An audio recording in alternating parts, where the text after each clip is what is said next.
ሰላም ውድ ቤተሰቦቼ እንዴት ናችሁ? ሰላም ናችሁ ወይ?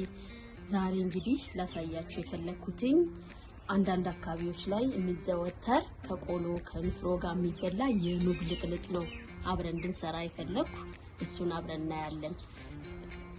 ለዛሬ ያዘጋጀሁት 1 ኪሎ የኑግ ፍሬ ነው ወይም የኑግ እህል ነው ያዘጋጀሁኝ። ይሄ ኑግ በአጋጣሚ ከቆላውት በኋላ ነው የቀረጽኩላችሁ።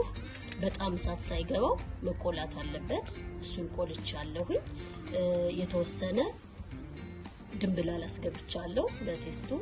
በሶ ብላ ደረቅ በሶ ብላ በመጠኑ ትንሽ አስገብቼበታለሁኝ ጥሩ ጣዕም እንዲኖረው ማለት ነው።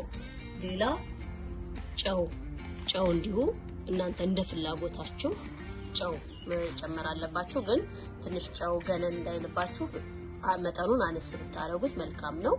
ቶሎ ነው የማጉላት ነገር አለ ኑግ በተፈጥሮ።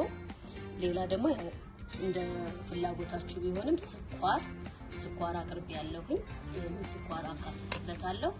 አሁን ድሮ በሙቀጫ ነበር የሚወቀጠው። አሁን ግን ዘመኑ በጣም እየተሻለ ስለመጣ በማሽን ከፈጨሁት በኋላ አሳያችኋለሁኝ። አብራችሁኝ ቆዩ። ቤተሰብ ያልሆናችሁ ቤተሰብ ሁኑ። ላይክ ሰብስክራይብ አድርጉኝ። መልካም ቆይታ። ውድ ቤተሰቦቼ ኑጋችን ከተፈጨ በኋላ ይሄንን ይመስላል። በንፍሮ በቆሎ መመገብ ትችላላችሁ።